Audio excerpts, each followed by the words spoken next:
अस्सलामु अलैकुम everyone, welcome to my channel हुस्नुल खातिमा। अल्हम्दुलिल्लाह आज हमारी इस्तग़फ़ार सीरीज़ की 12वीं वीडियो है। इससे पहले हम 11 वीडियोस बना चुके हैं। इस्तग़फ़ार पर कई वीडियो बन चुकी हैं जिनमें हमने देखा है कि किस तरह अस्तग़फ़िरुल्लाह की बरकत और अल्लाह के हुक्म से किसी को घर नसीब हुआ, किसी का डिप्रेशन ख़त्म हुआ और किसी की बंदिशें ख़त्म हुई। चलें आज की वीडियो शुरू करते हैं और देखते हैं कि किस तरह इस्तग़फ़ार की बरकत से 12 साल की बेरोज़गारी से रिहाई मिली और किसी को गाड़ी मिली और घर मिला। क्या आपके साथ भी कभी ऐसा हुआ है कि आपको अपना ही वजूद बोझ लगने लग गया हो? आपके घर वाले ही आपको इस तरह के ताने देते हैं कि आपका दिल टूट जाता है। वो जो अंदर की शर्मिंदगी होती है ना, जब इंसान लोगों से मिलना भी छोड़ देता है, ये इंसान की ज़िंदगी को और मायूसी में कर देता है। लेकिन ठहरिए, अगर आज आपकी ज़िंदगी भी एक ऐसी ही ब्लॉकेजेस का शिकार है तो इस वीडियो को ज़रूर देखिएगा। 5 वक्त की नमाज, सुबह शाम के अज़कार, कुरान की तिलावत सब कुछ कर रहे हैं, फिर भी कोई काम क्यों नहीं बन रहा? क्यों हर दरवाज़ा बंद हो जाता है? क्यों आम दुकानों पर जाने से भी नौकरी नहीं मिलती? लोग क्यों कह देते हैं कि हमें तुम्हारी ज़रूरत नहीं है? अगर आप भी इसी कश्मकश में हैं तो आप भी देखिएगा कि इस्तग़फ़ार किस तरह लोगों की ज़िंदगियां बदलता है। आज का वाक़या एक ऐसा शख्स बताते हैं जिनकी ज़िंदगी पूरे 12 साल बेरोज़गारी में गुजरी है। 12 साल तक वो दर बदर भटकते रहे। आज के दौर में वैसे ही नौकरी मिलना नामुमकिन सा लगता है, लेकिन उनका इम्तिहान बहुत लंबा था। वो भाई कहते हैं कि वो शुरू से ही 5 वक्त के नमाजी थे, सुबह शाम के अज़कार भी पढ़ते थे, कुरान की तिलावत भी किया करते थे, यानी दीन पर चलने वाले थे। लेकिन फिर भी उन्हें नौकरी नहीं मिल रही थी।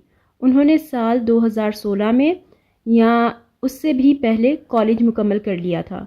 वो बताते हैं कि हालात इस कदर ख़राब हो चुके थे कि वो किसी आम दुकान पर भी जाते थे जहाँ मामूली सी तनख्वाह मिलती थी, वहाँ भी उन्हें कह दिया जाता था हमारे पास जगह नहीं है, लोग पूरे हैं। सारे रास्ते, सारे दरवाजे बंद हो चुके थे, सारी सिफारिशों के रास्ते उन पर बंद थे। लोग उन्हें ताने मारते और उनको अजीब सी बातें कहते। फिर उनकी ज़िंदगी में एक नया मोड़ आया। एक दिन वो यूट्यूब पर इसी तरह इस्तग़फ़ार की बरकत की फजीलत देख रहे थे।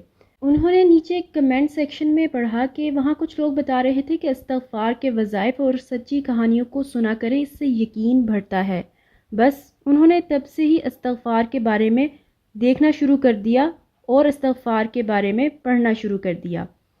वो शख्स बताते हैं कि उन्होंने हार नहीं मानी। उन्होंने इस्तग़फ़ार को अपनी आदत नहीं बल्कि एडिक्शन बना लिया था। वो दिन में 1 या 2,000 मरतबा नहीं बल्कि 50,000 मरतबा इस्तग़फ़ार पढ़ते थे।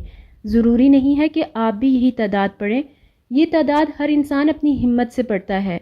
आप बकसरत सारे दिन में जितना ज़्यादा आपसे इस्तग़फ़ार हो सके, आप उतना ज़्यादा अपनी ज़ुबान को इस्तग़फ़ार से तर रखें।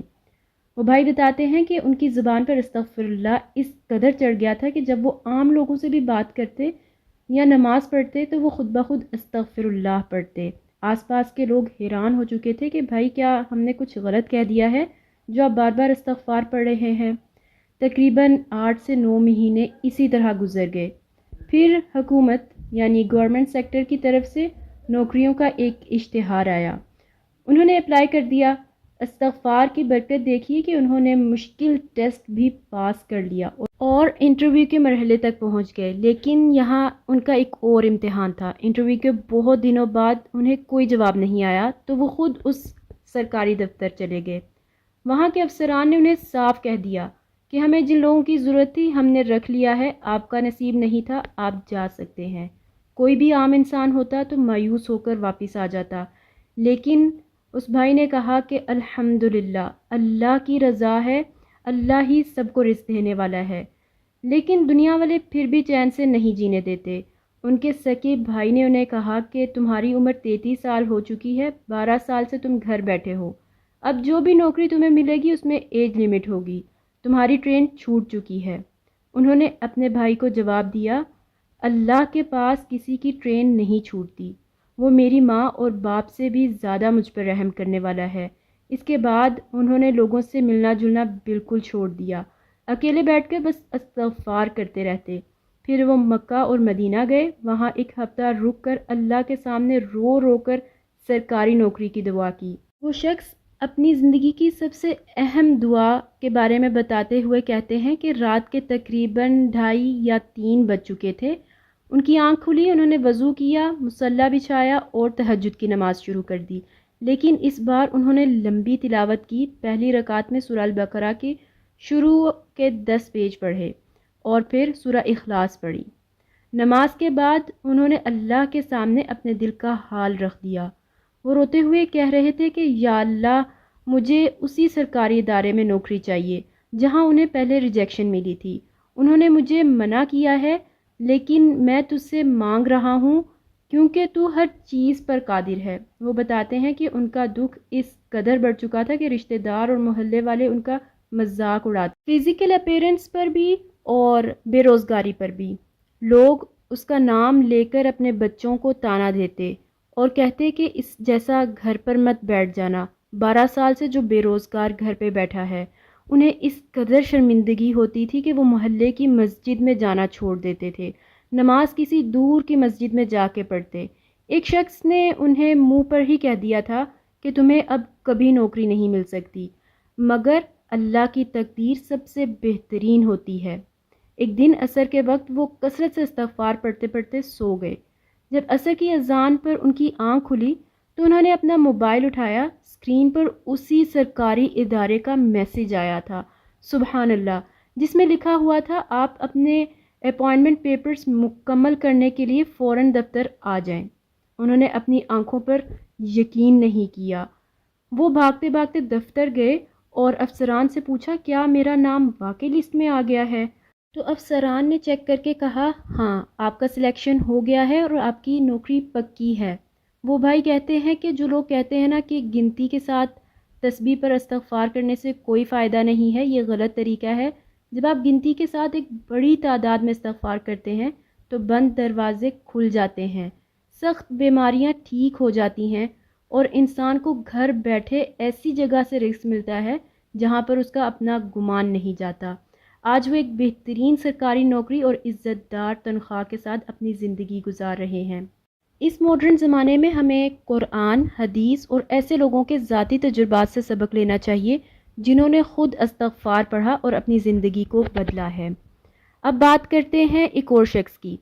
وہ بتاتے ہیں کہ ان کے حالات پہلے ہی ٹھیک ٹھاک تھے، لیکن استغفار اور سورۃ البقرہ کی مسلسل پابندی کے بعد اللہ نے ان پر رزق اور دولت کے دروازے بہت زیادہ کھول دیے تھے۔ انہیں رزق ایسی جگہ سے آتا تھا جہاں پر ان کا وہم و گمان بھی نہیں جاتا تھا۔ وہ بتاتے تھے کہ استغفار کی کثرت کرنے سے انہیں مسلسل اور لگاتار رزق ملنا شروع ہو گیا، غیب سے رزق ملنا شروع ہو گیا، اور اس کا کریڈٹ وہ سارا اللہ کو دیتے ہیں۔ انہوں نے اپنی زندگی کا ایک بڑا معجزہ شیئر کیا ہے۔ وہ شخص بتاتے ہیں کہ انہوں نے اپنے لیے باہر کے ملک سے، فورن کنٹری سے گاڑی خریدی اور اسے اپنے ملک میں منگوایا۔ جو لوگ کار امپورٹ کرنے کے معاملے جانتے ہیں انہیں معلوم ہوگا کہ کسٹم، پیپر ورک اور بارڈر کلیئر کرنے میں انہیں مہینوں لگ جاتے ہیں اور بہت زیادہ خواری ہوتی ہے، مگر وہ شخص بتاتے ہیں کہ اللہ کے فضل سے یہ پورا پروسیس اتنے عجیب اور انتہائی آسان طریقے سے خود بخود ہو گیا۔ جی ہاں، استغفر اللہ کی ایک فضیلت یہ بھی ہے کہ آپ کے کاموں میں رکاوٹیں ختم ہو جاتی ہیں اور کام آسانی سے، اتنی آسانی سے ہوتی ہے کہ آپ سوچ بھی نہیں سکتے۔ جہاں آپ سالوں کی محنت کرتے ہیں اور اس کے بعد بھی کوئی نتائج نہیں نظر آتے، وہی مسائل استغفار کی برکت سے بہت آسانی سے اور بنا کسی رکاوٹ کے حل ہو جاتے ہیں، اور یہ سب اللہ کے وعدے ہیں جو ہماری زندگی میں سچ ہوتے ہوئے نظر آتے ہیں۔ گاڑی نہیں بلکہ گاڑی کے ساتھ ساتھ اللہ نے انہیں اتنی مدد اور طاقت اور برکتوں والا رزق دیا کہ وہ شخص بتاتا ہے کہ اس نے اپنا گھر بھی خرید لیا تھا۔ ایک عام انسان کے لیے آج کے دور میں گاڑی اور نیا گھر خریدنا بہت بڑی بات ہے۔ اور آخر میں یہی کہنا چاہوں گی کہ جب آپ کثرت سے استغفار کرتے ہیں تو آپ کو اپنی زندگی میں اللہ کے وعدے سچ ہوتے ہوئے نظر آتے ہیں۔ اللہ تعالیٰ ایسی جگہ سے رزق کے دروازے کھولتے ہیں کہ آپ خود بھی پلاننگ کر کے نہیں سوچ سکتے، اور ہر تنگی سے نکلنے کا راستہ بناتے ہیں۔ اگر آپ کو آج کی ویڈیو پسند آئی ہو تو چینل کو سبسکرائب ضرور کریے گا، اسے لوگوں تک صدقہ جاریہ سمجھ کر شیئر کریے گا، ویڈیو کو لائک کریے گا۔ اللہ حافظ۔